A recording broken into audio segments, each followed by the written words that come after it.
yang bersemayam di Patapan Suryalaya PPKN 1 Kajembaran Rahmaniyah.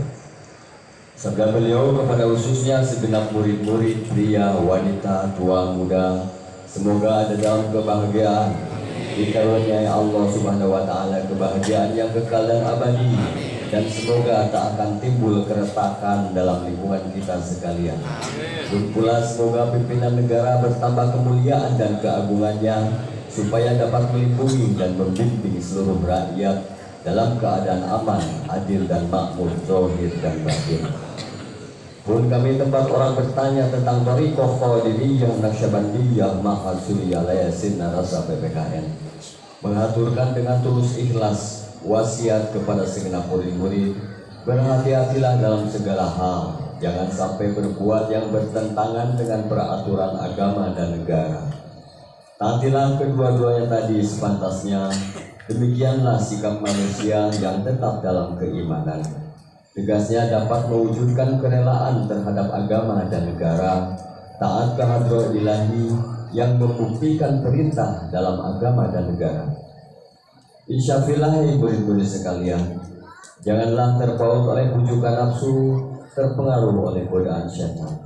Waspadalah akan jalan penyelewengan terhadap perintah agama dan negara, agar dapat meneliti diri kalau tertarik oleh bisikan iblis yang selalu menyelinap dalam hati sanubari kita semua. Lebih baik buktikanlah kebajikan yang timbul dari kesucian. Satu, terhadap orang-orang yang lebih tinggi daripada kita, zahir dan batin, mesti kita hormati.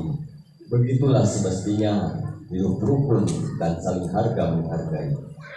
Dua, terhadap sesama yang sederajat dengan kita dalam segala-galanya, jangan sampai terjadi persengketaan. Sebaliknya mesti bersikap rendah hati, bergotong royong dalam melaksanakan perintah agama dan negara.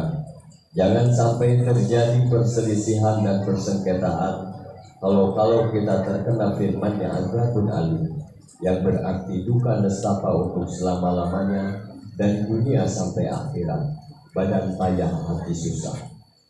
Tiga, terhadap orang-orang yang keadaannya di bawah kita, janganlah hendak menghinakannya atau berbuat tidak senonoh, bersikap angkuh. Sebaliknya mesti belas kasihan dengan kesadaran, agar mereka merasa senang dan gembira hatinya. Jangan sampai merasa takut dan liar bagaikan tersayat hatinya. Sebaliknya mesti dituntun, dibimbing dengan nasihat yang lemah lembut, yang akan memberikan keinsyafan dalam menginjak jalan kebajikan. Empat, terhadap fakir miskin mesti kasih sayang, ramah tamah serta bermanis budi, bersikap kurang tangan, mencerminkan bahwa hati kita sadar. Coba rasakan diri kita pribadi, betapa pedihnya jika dalam keadaan kekurangan. Oleh karena itu, janganlah acuh tak acuh, hanya diri sendirilah yang senang. Karena mereka jadi fakir miskin itu bukannya kehendak sendiri, namun itulah kodrat Tuhan. Demikianlah sesungguhnya sikap manusia yang penuh kesadaran, meskipun terhadap orang asing, karena mereka itu masih keturunan Nabi Adam alaihissalam. Mengingat ayat 70 surah Al-Isra yang artinya, sangat kami muliakan keturunan Adam alaihissalam, dan kami sebarkan segala yang berada di darat dan di lautan, dan kami beri mereka rezeki yang baik-baik, juga kami mengutamakan mereka lebih utama dari makhluk lain. Kesimpulan dari ayat ini bahwa kita sekalian semestinya saling harga menghargai, jangan timbul kekecewaan. Mengingat surah Al-Maidah yang artinya, hendaklah tolong-menolong dengan sesama dalam melaksanakan kebajikan dan ketakwaan dengan sungguh-sungguh terhadap agama dan negara. Sebaliknya janganlah tolong-menolong dalam berbuat dosa dan permusuhan terhadap perintah agama dan negara. Adapun soal keagamaan itu terserah agamanya masing-masing. Sehingga surah Al-Kafirun ayat 6, agamaku untuk kamu, agamaku untuk aku. Maksudnya janganlah terjadi perselisihan. Wajiblah kita hidup rukun, saling harga menghargai, tetapi janganlah sekali-kali ikut campur. Cobalah renungkan kepada leluhur kita. Hendaklah kita bersikap budiman, tertib dan damai. Andaikan tidak demikian, pasti sesal dahulu pendapatan, sesal kemudian tak berguna. karena yang menyebabkan penderitaan diri pribadi itu adalah akibat dari amal perbuatan diri sendiri. Dalam surah An-Nahl ayat 112 diterangkan bahwa Tuhan yang Maha Esa telah memberikan beberapa contoh, yakni tempat dan kampung, desa dan negara yang dahulunya aman dan tentram, gemah rimbang jinawi, namun penduduknya penghuninya mengingkari nikmat-nikmat Allah. Maka lalu berkecamuklah bencana kelaparan, penderitaan dan ketakutan yang disebabkan sikap dan perbuatan mereka sendiri. Oleh karena demikian, hendaklah segenap murid-murid bertindak teliti dalam segala jalan yang ditempuh, guna kebaikan zahir batin dunia dan akhirat, supaya hati tentram, jasad nyaman. Jangan sekali-kali timbul persengketaan, tidak lain tujuannya budi utama jasmani sempurna zahir batin. Tiada lain amalan kita toriko qadiri yang nasyabati jamaah hajuri alaihi sinar sampai PKN.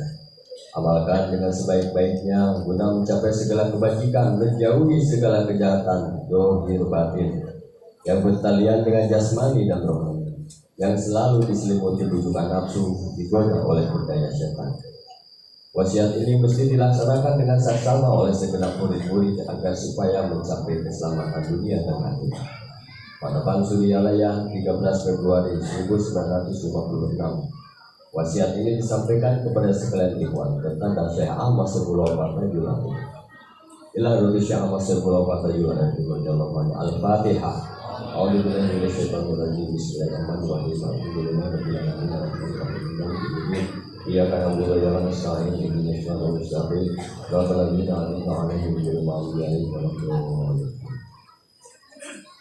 Daya mutiara. 1. Jangan benci kepada ulama yang sejaman. 2. Jangan menyalahkan ajaran orang lain. 3. Jangan meneliti murid orang lain. 4. Jangan berubah sikap meskipun disakiti orang lain. 5. Mesti menyayangi orang yang berbenci.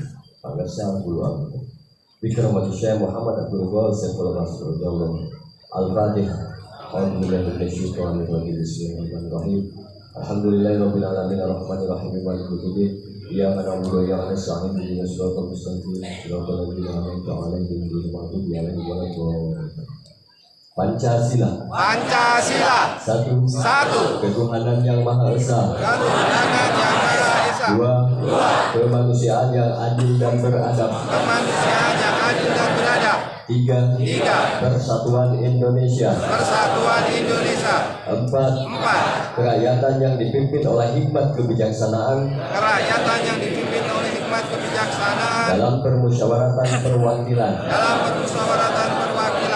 5. Keadilan sosial bagi seluruh rakyat Indonesia. Assalamualaikum warahmatullahi wabarakatuh.